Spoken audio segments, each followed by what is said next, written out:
Welcome to learn YouTube channel. Math के test 10 में ज़्यादा हार्ड क्वेश्चन नहीं लिया गया था, कुछ बेसिक सा ही क्वेश्चन और नॉर्मल क्वेश्चन ही था। तो हम लोग जल्दीबाजी में सभी क्वेश्चन का सॉल्यूशन देख लेते हैं कि इसको हम लोग फास्ट कैसे बनाएंगे। चलिए, पहला क्वेश्चन है, एक वृत्त का जो परिधि है वो 22 सेंटीमीटर लंबी भुजा वाले वर्ग के परिमाप के बराबर है। यानी वृत्त का परिधि क्या होता है 2πr, और ये किसके बराबर है 22 सेंटीमीटर लंबी वाले भुजा के वर्ग के परिमाप के बराबर है। तो वर्ग का परिमाप क्या होता है 4 गुने भुजा, और भुजा के बदले में कितना दिया गया 22 दिया गया। ठीक है, तो यहाँ से हम लोग पहले त्रिज्या निकाल लें, यानी 2 पाई के बदले में 22/7 और गुने आर तो हमें पता करना है, बराबर 4 गुने 22। ये 22 कट जाएगा, और ये 2 से कितना बार में, ये 4 2 से कितना बार में कटेगा 2 बार में। तो जो रेडियस आया कितना जाएगा 7 गुने 2 यानी 14 सेंटीमीटर उसका क्या आ गया त्रिज्या आ गया। जब 14 सेंटीमीटर त्रिज्या तो वृत्त का क्षेत्रफल पूछ रहा है। तो हम लोग को पता है कि वृत्त का जो क्षेत्रफल होता है वो πr² होता है।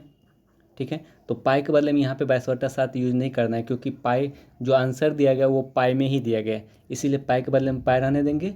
और r² यानी r14 हम लोग निकाल चुके थे, पाई गुने 14 का स्क्वायर, यानी 14 का स्क्वायर कितना होता है 196 पाई। इस सवाल का जो आंसर होगा 196 पाई, ऑप्शन नंबर 2 इसका राइट आंसर हो जाएगा। अब हम लोग नेक्स्ट सवाल देखते हैं। दूध और पानी के एक मिश्रण ऐसा है जिसमें दूध पानी का 3/5 है।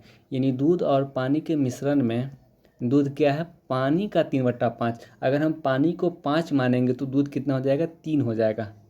ठीक है, जो हर मतलब जिससे तुलना किया जाता है वो नीचे में रहता है, यानी पानी का 3/5 ना, तो पानी ये 5 हो जाएगा और दूध कितना हो जाएगा 3 हो जाएगा।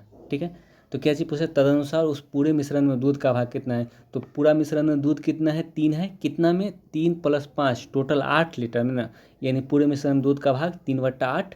ऑप्शन नंबर 1 इसका राइट आंसर हो जाएगा। पूरा दूध 3 है, कितना में 3 + 5 8 में, टोटल मिश्रण 8 लीटर का हो जाएगा, 3 दूध और 5 पानी। अब नेक्स्ट सवाल देखते हैं। ABCD एक आयत है जिसमें AB बराबर दिया गया h² और AD बराबर 3p दिया गया है। जैसे ये ABCD एक आयत है,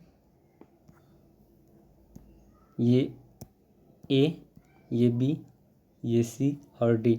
इसमें AB के बदले में क्या दिया गया, AB के बदले में h² दिया गया है और AD के बदले में 3p दिया गया है। ठीक है, अब क्या बोले इसमें h को 2 गुना और p को आधा कर दिया जाए तो क्या होगा।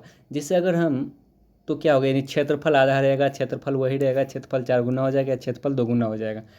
जिससे अगर हम अभी क्षेत्रफल का बात करें, जब h² इसका भुजा होता है और 3p उसका, h² उसका लंबाई होता है और 3p उसका चौड़ाई होता है, तब क्षेत्रफल कितना हो जाएगा, क्षेत्रफल बराबर लंबाई गुने चौड़ाई यानी गुने 3p। जब h 2 गुना हो जाएगा तब क्षेत्रफल कितना हो जाएगा 2h का स्क्वायर, यानी ये h 2 गुना हुआ तो लंबाई कितना हो जाएगा, ये h² मतलब 2h का स्क्वायर हो जाएगा, h मतलब उसका लंबाई। ठीक है, जब h को हम 2 गुना करेंगे और p को आधा करेंगे, पहले p 3p था और अब p कितना हो जाएगा 3p/2 हो जाएगा, यानी उसके क्षेत्रफल का अनुपात निकाल ले पहले। यानी पहले कितना था इतना था, और अब जब 2 गुना किए और इसको आधा किए तब क्षेत्रफल इतना आ गया, यानी h² गुने 3p अनुपात ये 4h² गुने 3p/2। ठीक है, यानी h² 3p ये कट जाएगा, h² 3p और ये 2 से 2 बार में कटेगा, यानी इसके जो क्षेत्रफल का अनुपात है वो कितना आ गया 1:2 आ गया, यानी पहले से क्या हुआ क्षेत्रफल 2 गुना हो गया। ऑप्शन नंबर 4 इसका राइट आंसर हो जाएगा। वैसे भी हम इसको बेसिक से भी बना सकते थे थिंकिंग करके भी, कि जैसे जब हम h को 2 गुना करेंगे तो लंबाई 4 हो जाएगा, h को 2 गुना करेंगे तो ये लंबाई h² है ना, तो लंबाई 4 हो जाएगा, और हम जब इसको हम आधा करेंगे तो ये चौड़ाई 1/2 हो जाएगा। तो क्षेत्रफल में क्या प्रभाव पड़ेगा 4 गुने 1/2, यानी 2 से ये 2 बार में कट जाएगा, 4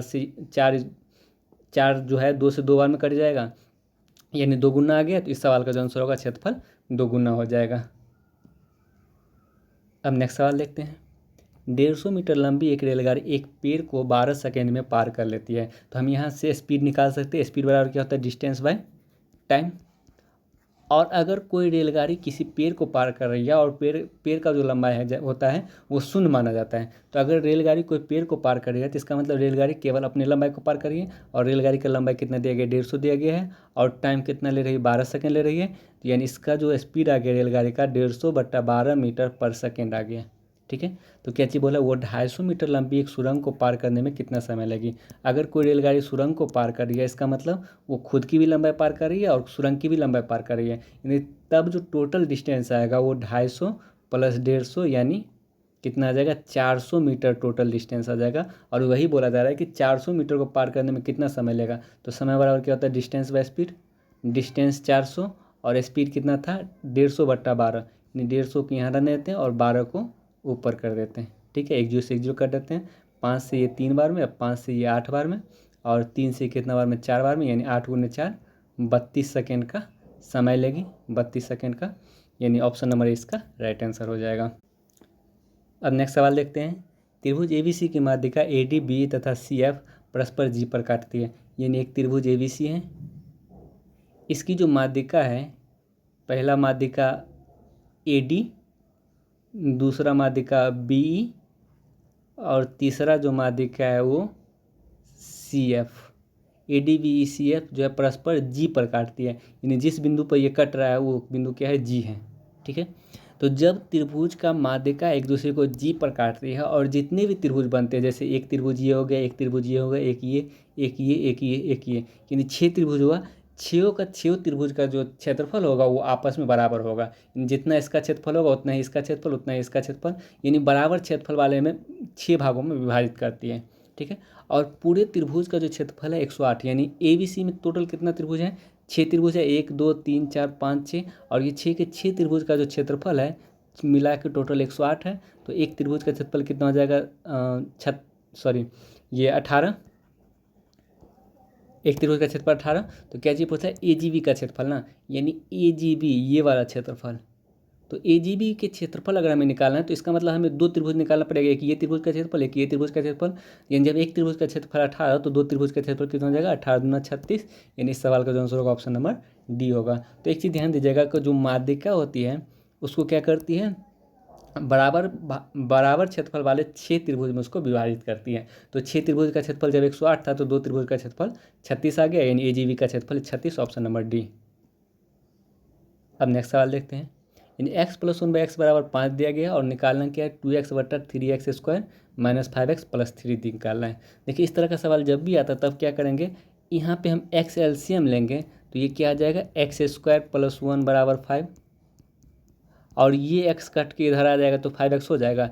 यानी हमारे पास क्या इक्वेशन आ गया x² + 1 = 5x आ गया। और ये जो इक्वेशन आता है इस इक्वेशन को हम लोग रखे रहेंगे।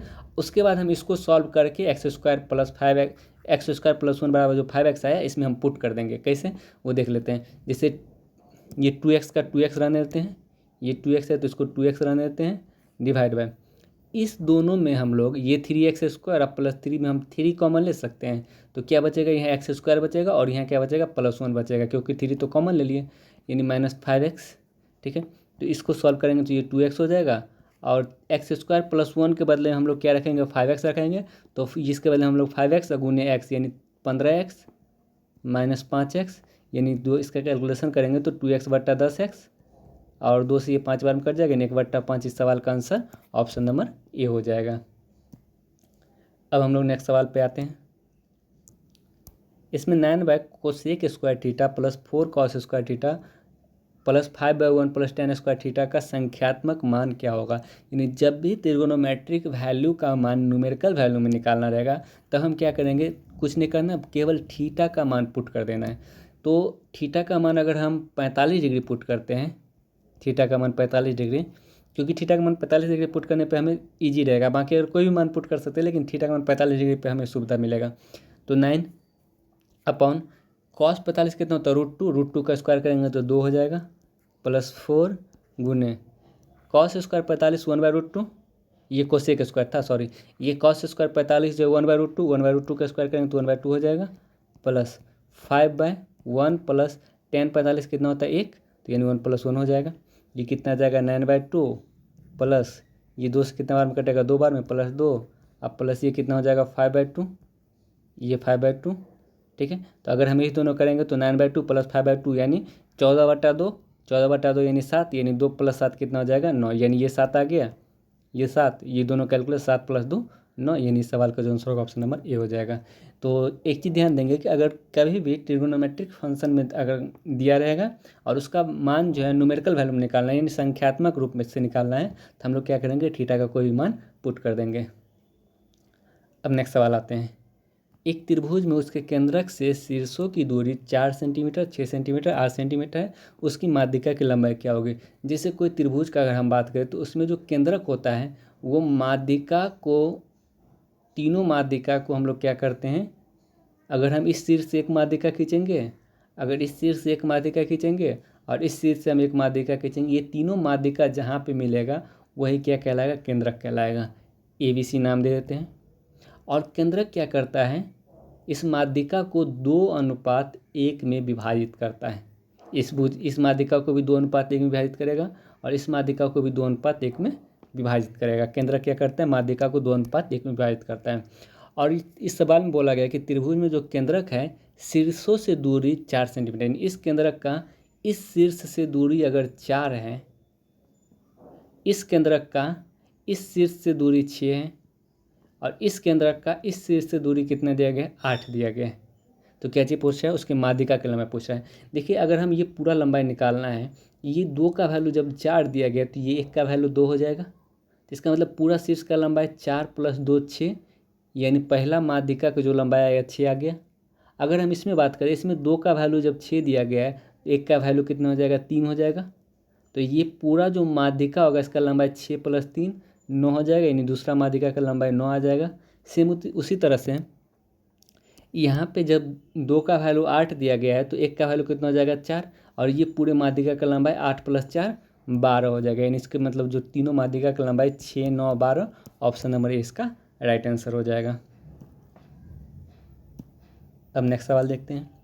इसमें a = 4/3 दिया गया है, तो हमें निकालना 27a³ - 108a² + 144 से -317 का मान कितना होगा। देखिए अगर आप इसको मान रख के पुट करने के उसके बाद सॉल्व करने की कोशिश कीजिएगा तो काफ़ी ज़्यादा कैलकुलेटिव हो जाएगा और साथ ही साथ सॉल्व करने में काफ़ी ज़्यादा समय भी लग जाएगा। तो इसको क्या किया जाता है कि कोई ना कोई फार्मूला पे ये ज़रूर टूटेगा। ठीक है, पहला देखते हैं। ये जो 27a³ है ये किस पे टूटेगा, माइनस है तो इसका मतलब a - b के होल क्यूब पे टूटेगा। और a - b का होल क्यूब क्या होता है, a³ - 3a² + 3ab² - b³, यही होता है। अगर हम यहाँ देखें, ये इस पूरे इसको अगर हम क्यूब में तोड़ने की कोशिश करें, 27a को क्यूब को क्या लिख सकते हैं, 3a³ माइनस ये 3a² भी होगा, ये जो 108a² है वो क्या हो जाएगा, 3a² भी, 3a² करेंगे तो कितना आ जाएगा, 9a²। तो अभी तक में ये नौतिया 27a² ही आया है, जबकि हमें 108a² चाहिए। तो इसका मतलब 27 × 4 = 108, यानी b के बदले में हमें क्या रखना पड़ेगा, 4 रखना पड़ेगा, तभी ये 108a² आ जाएगा। तो इसका मतलब हमें पता चल गया कि जो b होगा वो कितना हो जाएगा, 4 हो जाएगा। ठीक है, प्लस अगर हम 3ab² करेंगे तो 3a² भी करेंगे, 3ab², सॉरी आप 3ab² करेंगे ना, 3ab², एक बदले में कितना है 3a, एक बदले में 3a और b के बदले में 4 का स्क्वायर। देखिए 4 × 4 = 16 और या 48, फिर 3 से गुना करेंगे तो 144, तो 144 ये आ गया ना। तो इसका मतलब b के बदले में कितना रखना पड़ेगा, 4 का क्यूब रखना पड़ेगा, 4 का क्यूब रखना पड़ेगा।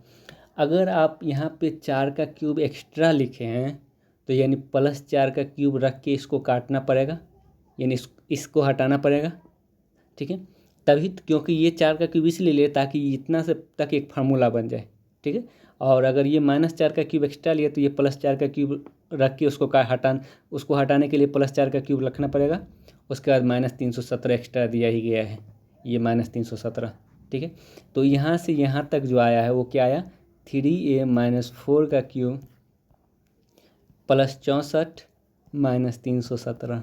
ठीक है, अगर हम एक बदले में 3/4 रखेंगे, ये एक बदले में 3/4, ये एक बदले में, तो ये क्या आ जाएगा, 3 × 3/4, सॉरी एक बदले में 4/3 ना, यानी 4/3।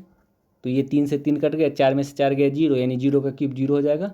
और प्लस 64 में से 317 जाएगा तो माइनस में आंसर आएगा, माइनस में कितना, 253, यानी -253, ऑप्शन नंबर डी इसका राइट आंसर हो जाएगा। तो इस तरह का सवाल जब भी आए तभी हमें समझ जाना है कि कहीं ना कहीं ये फार्मूला पे टूटेगा। अब नेक्स्ट सवाल देखते हैं। ABC में यदि ABC क्रम से एक घन के शीर्ष, किनारा और फलक की संख्या है तो a + b + c का मान ज्ञात करें। जैसे अगर कोई घन ले लेते हैं, ये कोई घन है और ए क्या बता रहा है, एक ये बता रहा है कि शीर्षों की संख्या, बी किसको बता रहा है, किनारों की संख्या, और सी किसको बता रहा है, फलक की संख्या। देखिए अगर हम शीर्ष का बात करें तो शीर्ष कितना होता है, एक शीर्ष ये, दूसरा, तीसरा, चौथा, पाँचवा, छठा, सातवां और ये आठवां, टोटल 8 शीर्ष होता है। यानी इसका मतलब ए कितना हो जाएगा, 8 हो जाएगा।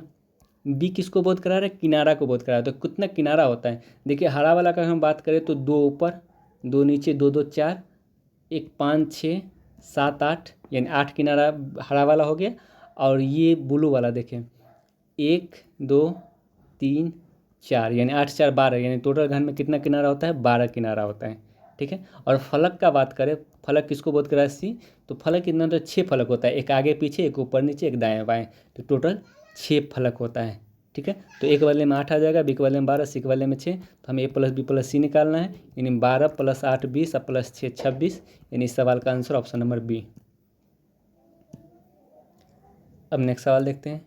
यहाँ पे A1 दिया गया, B2 दिया गया और C-3 दिया गया, तो हमें ये मान निकालना है। अगर हम A1 B2 और C-3 रख के इसमें सॉल्व करने की कोशिश करेंगे तो 3 से 4 मिनट लगेगा और गलती होने का भी संभावना ज़्यादा रहेगा। तो आपको एक फार्मूला पता होगा कि अगर A + B + C 0 होता है, अगर A + B + C 0 होता है तो AQ + BQ + CQ क्या होता है, AQ + BQ + CQ ये 3ABC के बराबर हो जाता है।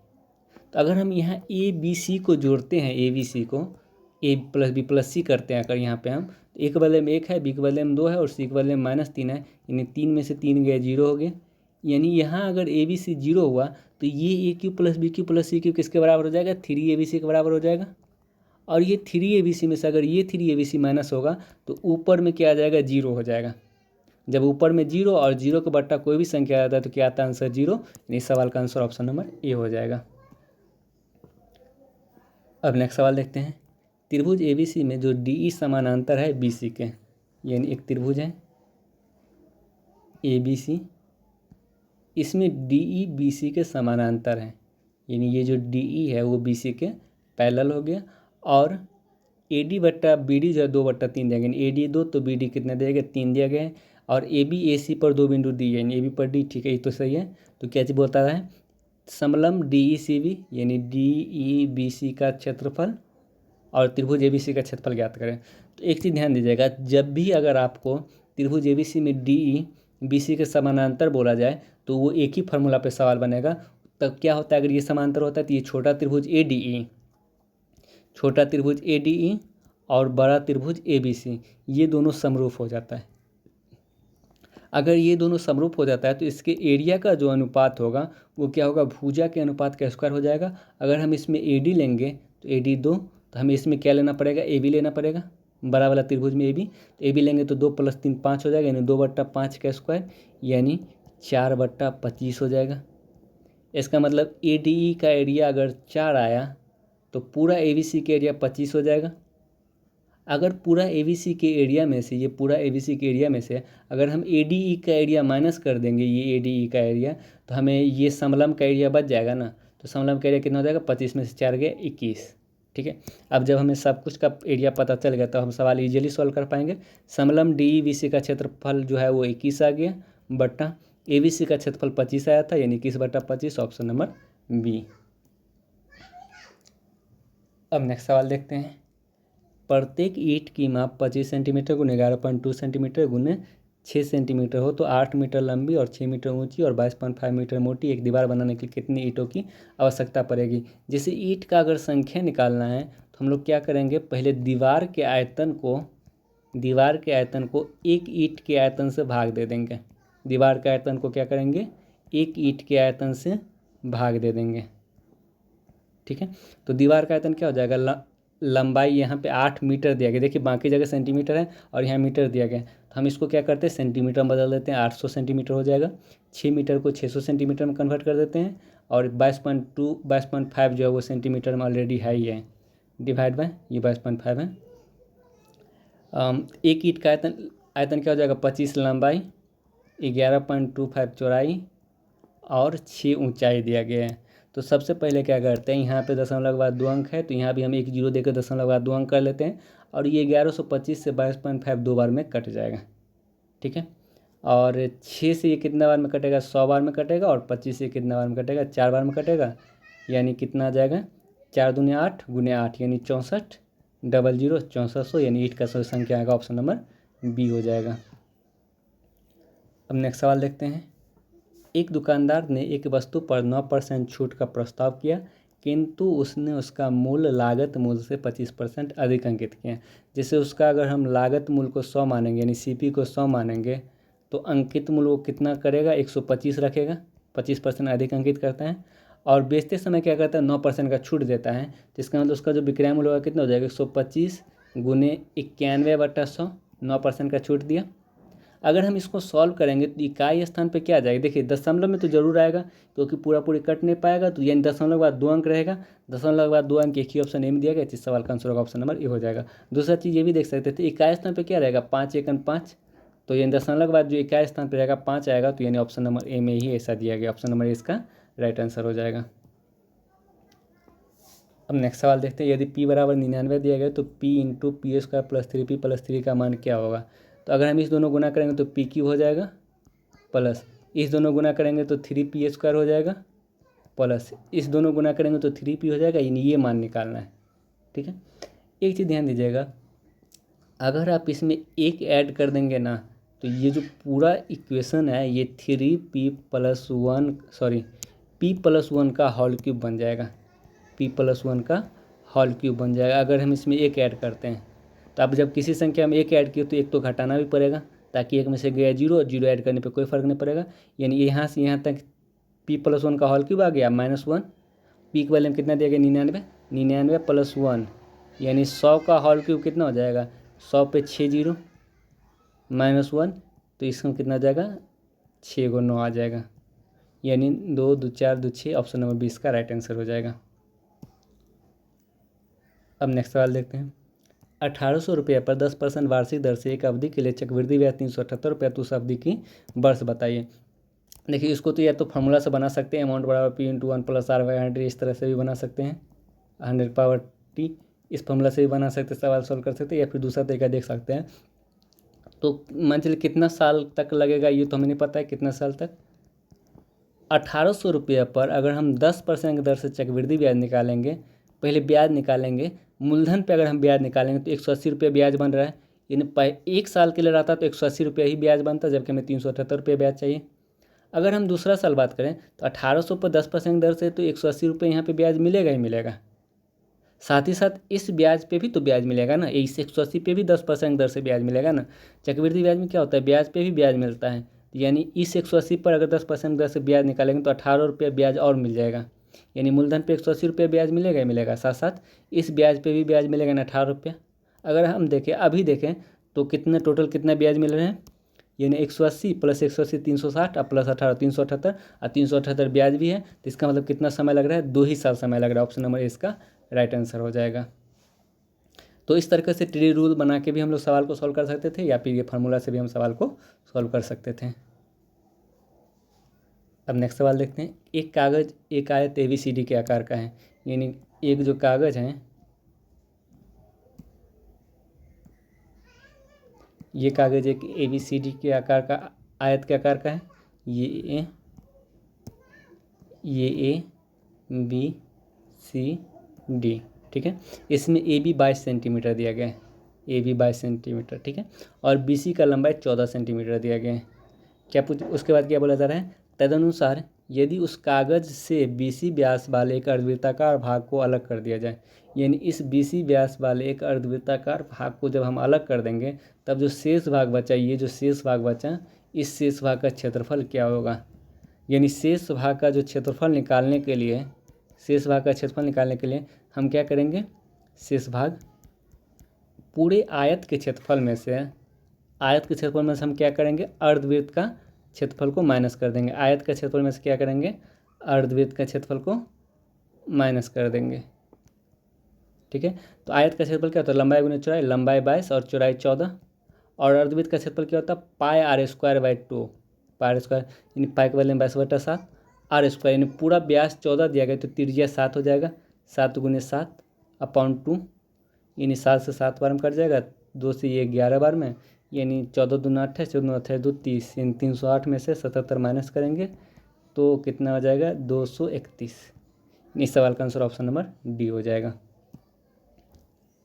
अब नेक्स्ट सवाल देखते हैं। एक बस अपनी यात्रा 60 किलोमीटर प्रति घंटा से गति से चल के 6 घंटा में पूरा कर लेता है, तो टोटल डिस्टेंस कितना होगा? डिस्टेंस बराबर क्या होता है? टाइम गुना स्पीड। टाइम 6 घंटा और स्पीड 60 किलोमीटर प्रति घंटा, तो टोटल डिस्टेंस 60 गुना 6 यानी 360 किलोमीटर टोटल डिस्टेंस आ जाएगा, 360 किलोमीटर। अब क्या बोल रहा है? यदि वह बस उसी यात्रा को 9 घंटा में पूरा करने के लिए कितने किलोमीटर की गति से चलाना होगा? यानी 9 घंटा में पूरा करने के लिए उसका स्पीड कितना होना चाहिए? स्पीड बराबर डिस्टेंस बाय टाइम। डिस्टेंस 360 और टाइम 9 यानी 40 घंटा। Option number D. अब नेक्स्ट सवाल देखते हैं। 16 सेंटीमीटर लंबी एक जीवा एक वृत्त के केंद्र से 6 सेंटीमीटर दूरी पर है, तो उस वृत्त की त्रिज्या ज्ञात करें। ये तो ईजी होगा, 6 8 10 का ट्रिपलेट होता है, 8 हो जाएगा इसका आंसर। जैसे एक वृत्त है, एक वृत्त में 16 सेंटीमीटर जो एक जीवा है, 16 सेंटीमीटर का जीवा, ये केंद्र से कितना दूरी पर है? ये केंद्र से 6 मीटर की दूरी पर है, तो इस वृत्त का त्रिज्या निकालें। ठीक है, जो दूरी जो होता है वो हमेशा लंबवत होता है। अगर हम केंद्र से जीवा पे लंब डाल रहे हैं तो वो क्या करेगा? उसको 2 बराबर भागों में बांटेगा उस जीवा को। इसका मतलब ये 8 तो ये भी 8, और ये एक समकोण त्रिभुज है, समकोण त्रिभुज में ये 6 और ये 8, तो ये क्या हो जाएगा 10, यानी जो वृत्त का त्रिज्या आ जाएगा 10। Option number D. अब नेक्स्ट सवाल देखते हैं। 7n + 9 जो बड़ा है, किससे बड़ा है? 100 से बड़ा है, तो n का संभावित छोटा मान क्या होगा? ठीक है, जैसे 7n + 9 अगर 100 से बड़ा है, अगर ये 7, तो इसका मतलब 7n किससे बड़ा होगा? ये 9 उधर जाएगा तो 91 से बड़ा होगा। इसका मतलब n किससे बड़ा होगा? 91/7, यानी 1 मिनट,